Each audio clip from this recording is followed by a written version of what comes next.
बस्तर से बहुत बड़ी खबर निकल कर आ रही है। बीजापुर के इंद्रावती नेशनल पार्क में फिर से एक बार जवानों और नक्सलियों के बीच में मुठभेड़ हुआ है, जिसमें जवानों को सफलता हाथ लगी है। और इस पर अधिक जानकारी देने के लिए हमारे साथ बस्तर से जुड़ गए हैं संजय ठाकुर। संजय भैया, पूरा अपडेट क्या है, क्या पूरा ऑपरेशन चल रहा है, उसके बारे में जानकारी दीजिए। देखिए, एक मुठभेड़ फिलहाल जारी है जो कि बीजापुर के इंद्रावती टाइगर रिजर्व इलाके में हो रही है। और इस मुठभेड़ में फिलहाल पुलिस ने जो बताया है, इस वक्त हम लगभग 5 तारीख को 2 बजे इस खबर को रिकॉर्ड कर रहे हैं। तब तक जो अपडेट आई है उसके अनुसार फिलहाल एक माओवादी का शव बरामद किया गया है, जिसके पास से एक बंदूक भी बरामद हुई है। अभी भी ऑपरेशन जारी है, जवान जंगलों के अंदर है। पुलिस ने यह भी कहा है कि इस इलाके में कई बड़े नक्सल कैडर्स की मौजूदगी की सूचना के बाद इस ऑपरेशन को लॉन्च किया गया था, जिसमें डीआरजी एसटीएफ के जवान शामिल हैं। ये वही इलाका है जहां कुछ दिनों पहले, आपको याद होगा सौरभ, सुधाकर और भास्कर जैसे बड़े नक्सली नेता मारे गए थे। ऐसे में माना जा रहा है कि कई बड़े नक्सली नेता अभी भी इस इलाके में मौजूद हैं, जिनकी तलाश में इस पूरे अभियान को चलाया जा रहा है। सौरभ। संजय भैया, अभी तक जो जाना गया जानकारी है उसमें बसव राजू से बड़ा नेता इनके पास कोई नहीं था, तो अभी ऐसे कौन से बड़े नेता हो सकते हैं जिनके लिए ऑपरेशन लॉन्च किया गया है? जब सुधाकर और भास्कर का इनकाउंटर हुआ था, उस वक्त कुछ नाम सामने आए थे, जिसमें एक बड़ा नाम था पापाराव का। पापाराव जो कि बस्तर इलाके में बहुत लंबे समय से सक्रिय है। फिलहाल वो Dandakaranya special zonal committee member है और इस इलाके की कई बड़ी नक्सल घटनाओं में शामिल रहा है। इसके अलावा कई अन्य और स्टेट कमेटी लेवल के मेंबर जो है वो इस इलाके में मौजूद हैं। हाँ, आपने ठीक कहा कि बसव राजू सबसे बड़ा नेता था, वो मारा गया। सुधाकर, उसके बाद अगर इस इलाके की बात करें तो सेकंड नंबर का व्यक्ति था, वो भी मारा गया। लेकिन अभी भी कई सेंट्रल कमेटी और स्टेट कमेटी मेंबर्स जो हैं वो इस इलाके में सक्रिय हैं, जिनकी तलाश में लगातार ऑपरेशन चलाए जा रहे हैं। अभी जो मुख्यमंत्री और केंद्रीय गृह मंत्री अमित शाह दोनों ने ये बयान दिया था कि मानसून हो या फिर कोई भी मौसम हो, ऑपरेशंस लगातार जारी रहेंगे। ये उसका उदाहरण देखने को मिल रहा है कि मानसून चालू हो गया है, बस्तर में भारी बारिश भी हो रही है और इसमें भी लगातार ऑपरेशन किए जा रहे हैं और इसमें जवानों को सफलता भी हाथ लगी है। तो इसे कैसे देखते हैं संजय भैया आप? बिल्कुल, देखिए, सभी बड़े नेताओं ने ये कहा, चाहे अमित शाह की बात करें, चाहे राज्य के सीएम की बात करें, कि मानसून में ऑपरेशंस चलेंगे। हमने देखा भी कि लगातार अबूझमाड़ के इलाके में या फिर इस इलाके में ऑपरेशंस जारी हैं, फोर्स को सफलता मिल रही है।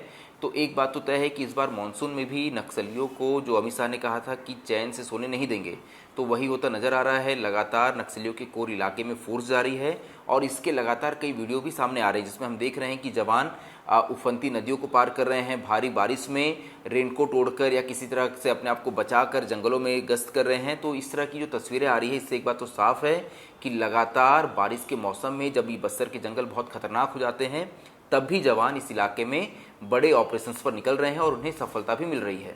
जी संजय भैया, एक सवाल ये आता है मेरे मन में कि जब लगातार ये पता चल रहा है कि जवान जो लगातार ऑपरेशन करेंगे चाहे मौसम कैसा भी हो, ऐसे में जब बड़े काडर के नक्सली हैं, जंगल में मौजूद हैं और उन्हें भी पता है कि उनकी जान को खतरा है और उनकी जो पहचान है वो भी पुलिस के पास प्रॉपर नहीं मिलती है, मतलब वो आसानी से निकल सकते हैं, ऐसे में क्या कारण है कि वो लोग अभी भी जंगल में मौजूद है और वहाँ पर अपना ठिकाना बनाए हुए हैं? इसका क्या कारण देखते हैं आप?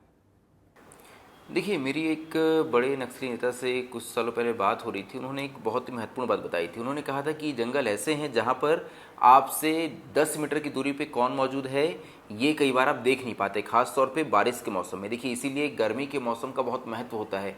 जब पतझड़ होती है, जिस वक्त विजिबिलिटी बढ़ जाती है, ऐसे में फोर्स और नक्सली दोनों ही एक दूसरे पर बड़े हमले कर पाते हैं। लेकिन बारिश के वक्त जब यहाँ छोटी झाड़ियाँ उग जाती है, पत्ते हरे हो जाते हैं, ऐसे में अपने से 10 मीटर दूरी तक देखना ही मुश्किल हो जाता है। ऐसे में वो बता रहे थे कि एक बार फोर्स ने बहुत बड़ा ऑपरेशन चलाया था, लगभग 2012-13 की बात है जी। वो अपने साथियों के साथ उस फोर्स के घेरे में फंस गए थे। वो बमुश्किल फोर्स से 50 मीटर की दूरी पे ही मौजूद थे। वो लगातार जवानों को मूवमेंट देख पा रहे थे, लेकिन जवान उन्हें देख नहीं पाए। जवान वहाँ लगभग 2 घंटे तक सर्च करते रहे, वो अपनी जगह पर ही स्थिर खड़े रहे और वो बच गए। तो ऐसा यहाँ पे आमतौर पे होता है। तो आपने जो कहा कि जब इस तरह के ऑपरेशन चलाए जाते हैं, जैसे बसव राजू के जो एनकाउंटर हो उसमें भी हमने ये देखा कि जो एक संतरी था, जो बसव राजू की टीम थी 30 लोगों की, उसमें जो एक संतरी था वो टकरा गया फोर्स के एक जवान से, जिसके चलते बसव राजू कहाँ मौजूद था ये लोगों को पता चल गया। लेकिन उसके एक रात पहले तक बात की जाए तो उस बमुश्किल 1 किलोमीटर की दूरी पर ही बसव राजू की टीम और फोर्स दोनों ही डेरा डालकर सो रहे थे। ऐसे में इन जंगलों में ये पता कर पाना कि आपके बगल में भी कौन चल रहा है बहुत मुश्किल हो जाता है। लेकिन फोर्स के पास कई नए गैजेट्स आए हैं। मैंने लगातार ये बताया है कि ड्रोन का फोर्स उपयोग करती है। ऐसे में नक्सलियों की मूवमेंट पे अब ज़्यादा से ज़्यादा फोर्स नज़र रख पाती है। सौरभ जी भैया, तो अभी पानी बहुत ज़्यादा गिर रहा है, आप बता रहे हैं कि विजिबिलिटी भी कम हो जाती है। ऐसे में जवान कैसे ऑपरेशन कर रहे हैं और उनके लिए भी क्या क्या समस्याएं और आ सकती है, इसे भी थोड़ा हमारे दर्शकों के लिए बता दीजिए। बिल्कुल, देखिए कई वीडियोस सामने आ रहे हैं जवानों के, क्योंकि जवान अब आजकल खुद ही मैं देख रहा हूं कि बस्तर के कई जवान हैं जिनके यूट्यूब चैनल्स हैं, जो लगातार सोशल मीडिया पर एक्टिव हैं और वो इस तरह के कई वीडियोस डालते हैं इस पूरे ऑपरेशन के। जब वो इन तरह की तस्वीरों को डालते हैं तो ये पहली बार दर्शक भी देख पाते हैं, हम भी देख पाते हैं, क्योंकि जब जवान ऑपरेशंस पे होते हैं तो उनके साथ जाना तो अलाउ होता नहीं है। ऐसे में जंगलों के अंदर उन्हें किस तरह की चुनौती आती है, वो कैसे इन चुनौतियों का सामना करते हैं, इसकी वीडियो आजकल वो खुद बनाते हैं और उनके कई फॉलोवर्स हैं। मैं देख रहा हूँ कि हज़ारों में उनके फॉलोवर्स हैं और लाखों व्यूज़ आते हैं उनके। तो इन जवानों की वीडियोस भी हम कुछ शेयर करने की कोशिश करेंगे ताकि दर्शक भी देख पाएँ कि बारिश के वक्त में इन जंगलों पे ऑपरेशन चलाना कितना मुश्किल हो जाता है। जैसे मैं भी देख रहा था, कुछ दिनों पहले नारायणपुर के एक जवान है, उन्होंने एक वीडियो डाला जिसमें लगभग एक 18 से 20 फीट का लंबा बड़ा अजगर जो है वो जंगल में उन्हें मिल गया, वो जंगल में उन्हें क्रॉस करते हुए नजर आ रहा है। तो देखिए इस तरह की भी समस्याएं हैं। अब सोचिए अगर किसी आम व्यक्ति के सामने 18-20 फीट का अजगर आ जाए तो उसकी तो सांसें रुक जाए, लेकिन वो जवान बड़े ही सहज तौर पे, क्योंकि वो बस्तर के लोकल जवान हैं, खास तौर पर डीआरजी के जवान जो हैं वो बस्तर के ही हैं, ऐसे में वो बहुत सहज होते हैं ऐसी परिस्थितियों में, क्योंकि वो उन्हीं जंगलों में पले बढ़े हैं। ऐसे में वो जवान बहुत ही सहज तरीके से बोलते हैं कि साहब आगे चले जाएं। इसके बाद वो दिखाते हैं कि कैसे बारिश में वो नदियों को पार कर रहे हैं, कैसे जो नाले छोटे छोटे सूखे होते थे गर्मी के मौसम में वो उफान पे हैं। इसके अलावा जो पीने का पानी होता है वो भी बहुत बड़ी चुनौती होता है। तो ऐसे में वो बताते हैं कि हम यहाँ पीने के पानी की व्यवस्था कैसे करते हैं, अपने साथ वो जो खाना लेके जाते हैं, क्योंकि 3-4-5 दिन लंबे ऑपरेशन चल रहे हैं। ऐसे में उनके पास जब खाना खत्म हो जाता है तो वो खाने की व्यवस्था कैसे करते हैं जंगलों के अंदर। तो ये सारी जो चीज़ें हैं मैं कोशिश करूंगा कुछ वीडियो हम दिखा दें दर्शकों को, ताकि वो भी समझ पाएँ इन वीडियोस के जरिए कि कैसे नक्सली इलाकों में जब वो ऑपरेशंस पे जाते हैं तो इन चुनौतियों का सामना करते हुए वो जंगलों में बड़े ऑपरेशंस को अंजाम देते हैं। लेकिन संजय भैया, जब हम वीडियोस देखते हैं जवानों के यूट्यूब में, वो अपने सारे ऑपरेशंस के कैसे चल रहे हैं, कैसे डेरा जमाए हुए हैं, ये सारी चीज़ों का वीडियो बनाकर डालते हैं और इन्हें आम लोग देखते हैं, हम आप देखते हैं, तो साथ में नक्सली भी देखते होंगे। तो ऐसे में कितना सही है ये वीडियो का बाहर आना, क्योंकि ऐसे में नक्सलियों को तो पूरी चप्पा चप्पा जानकारी है कि ये कहाँ का हो सकता है, ये कैसा एरिया है। तो ये कहीं उनके लिए खतरा तो नहीं बन जाएगा ऐसे वीडियो जो बाहर आते हैं?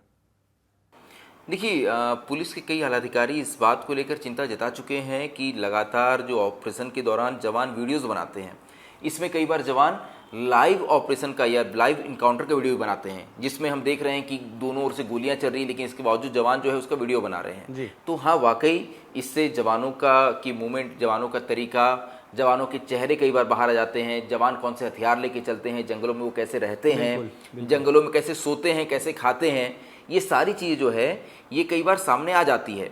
लेकिन क्योंकि अब इसे दोनों तरीके से देख सकते हैं।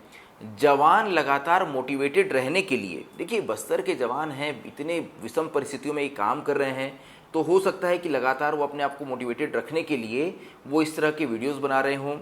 इन्हें देखकर जो बाकी युवा हैं, हो सकता है कि वो भी फोर्स में आना चाहें, वो भी चाहें कि हम बस्तर में इन जवानों की तरह लड़ें। क्योंकि मैं देखता हूँ कुछ जवान जो है वो अपनी बिफोर और आफ्टर वाली वीडियोस भी डालते हैं, जिसमें वो बताते हैं कि पहले देखिए मैं बिल्कुल एक पतला दुबला लड़का था और बिल्कुल गांव में घूमते रहता था, लेकिन आज देखिए मेरे शरीर पे वर्दी है, मेरे हाथ में बंदूक है और मैं देश के लिए कुछ कर पा रहा हूँ।